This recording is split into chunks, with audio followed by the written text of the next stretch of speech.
दोस्तों आप देख रहे हैं कि जो बोटानिकल गार्डन है उसका दौर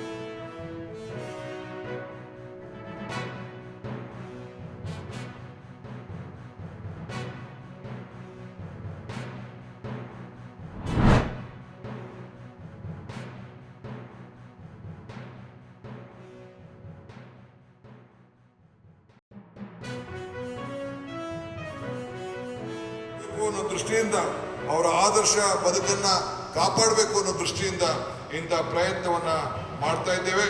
ಇವತ್ತು ವ್ಯಕ್ತಿ ನಾವೆಲ್ಲ ಬೇಕಾದಷ್ಟನ್ನ ಹುಟ್ಟೇವೆ, ಆದರೆ ಸಾಕ್ಷಿಗುಡ್ಡೆ ಬಿಟ್ಟು ಹೋಗ್ಬೇಕಲ್ಲ. ನಾವು ಇವತ್ತು ಇತಿಹಾಸವನ್ನ ಮರ್ತವನು ಇತಿಹಾಸವನ್ನ ಸೃಷ್ಟಿ ಮಾಡ್ಲಿಕ್ಕೆ ಸಾಧ್ಯ ಇಲ್ಲ ಅಂತ ಹೇಳಿ ಬಾಬಾ ಸಾಹೇಬ್ ಅಂಬೇಡ್ಕರ್ ಅವರು ಹೇಳಿದ್ರು. ಹಂಗೆ ಇವತ್ತು ಇತಿಹಾಸವನ್ನ ಬಿಟ್ಟು ಹೋಗ್ಬೇಕು. ಆ ದೃಷ್ಟಿಯಿಂದ ನಾನು ಮೊನ್ನೆ ತುಂಗಭದ್ರಾ ಡ್ಯಾಮ್ಗೆ ಹೋಗಿದ್ದೆ. ಚಂದ್ರಬಾಬು ನಾಯ್ಡು ಅವ್ರನ್ನ ಆಹ್ವಾನಿಸಿದೆ, ರೇವಂತ್ ರೆಡ್ಡಿ ಅವ್ರನ್ನ ಆಹ್ವಾನಿಸಿದೆ. ನಮ್ಮ ಸೆಂಟ್ರಲ್ ಮಿನಿಸ್ಟರ್ ಆದಂತ ಪಾಟೀಲ್ ರವರ ನೇತೃತ್ವದಲ್ಲಿ 3 ಜನ ಮುಖ್ಯಮಂತ್ರಿಗಳು ಸೇರಿ ಈ ರಾಜ್ಯದ ರೈತರ ಬದುಕಿನಲ್ಲಿ ನಮ್ಮಲ್ಲಿರುವಂತ ಸಮಸ್ಯೆಗಳನ್ನ ಬಗೆಹರಿಸಿಕೊಂಡು ಮುಂದಿನ ಈ ನಮ್ಮ ಏನೇನು ಸಮಸ್ಯೆ ಇದೆ ಎಲ್ಲ ದೂರ ಇಟ್ಟು ರೈತರ ಬದುಕನ್ನ ಉಳಿಸ್ಬೇಕು, ರೈತರನ್ನ ಕಾಪಾಡಬೇಕು ಅಂತೇಳಿ ಒಂದು ಐತಿಹಾಸಿಕವಾದ ತೀರ್ಮಾನವನ್ನು ಮಾಡಿದ್ರು.